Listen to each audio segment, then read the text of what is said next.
If you find yourself lying awake at night, tossing and turning, it might not just be stress. It might be your bedroom. We often think of sleep struggles as something we just have to deal with, or something we can fix with a sleep supplement. But the truth is, your physical environment plays a huge role in how quickly you fall asleep and how rested you feel in the morning. In case you're new here, I'm Dr. Kelly Cosgrove, and I help overwhelmed people build consistent, healthy routines by combining science-backed strategies with home organization. Let's dive into some powerful but simple bedroom organizing tips that can help you sleep better and feel calmer, starting tonight. Step 1. Clear the clutter.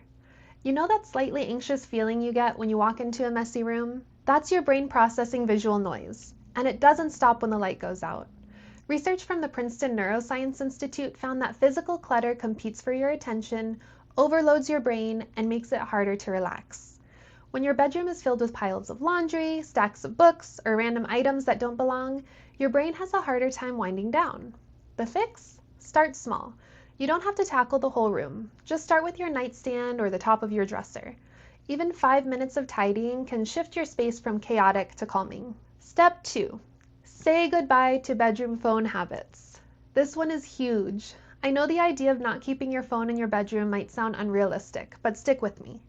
Keeping your phone next to your bed can seriously interfere with your sleep, even if you're not using it. The anticipation of a notification or the temptation to scroll if you wake up in the middle of the night keeps your brain in a state of alertness. Blue light from screens suppresses melatonin production, throwing off your circadian rhythm.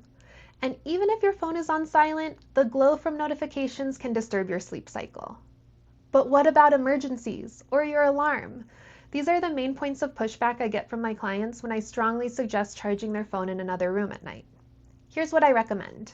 Get an old school alarm clock. Regarding potential emergencies, set your phone to do not disturb and allow calls only from specific contacts like your kids or parents in case there's a true emergency. And still, you'll want to charge your phone away from your bed, ideally across the room or in a different room entirely.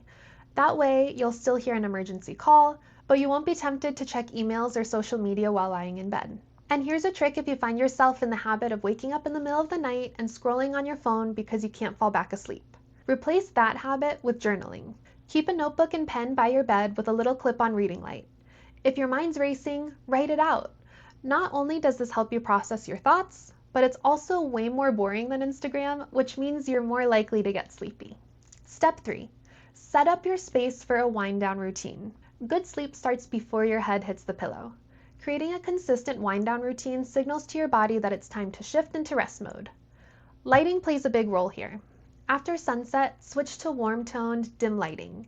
Your circadian rhythm, which is like your body's internal sleep-wake clock, is heavily influenced by light.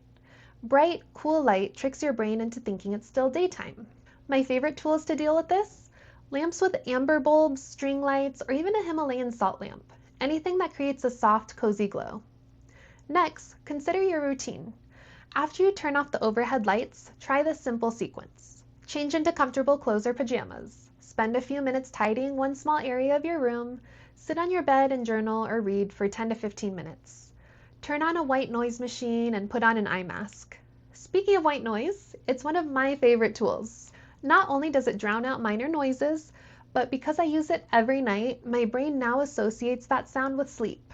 It's like a mental signal now. Time to wind down. And the eye mask?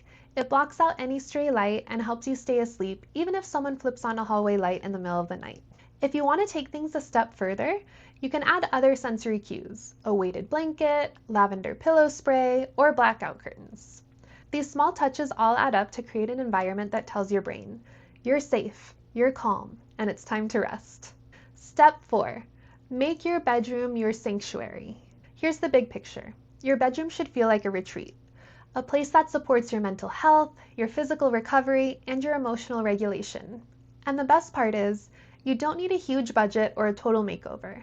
A few intentional changes, less clutter, fewer distractions, better cues, can completely transform how you sleep and how you feel. According to a 2019 study, people who kept tech devices in the bedroom slept 28 minutes less per night on average. And the National Sleep Foundation lists a quiet, dark, clutter-free room as one of the top predictors of high-quality sleep. So don't underestimate the power of a peaceful space. If you're ready to sleep better and feel calmer, start by choosing one of these ideas to try tonight.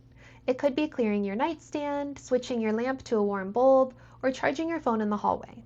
And if you want even more support for building healthy routines that actually stick, check out my video on how to build habits using simple cues and smart home design. I'll link it right here on the screen and in the description below.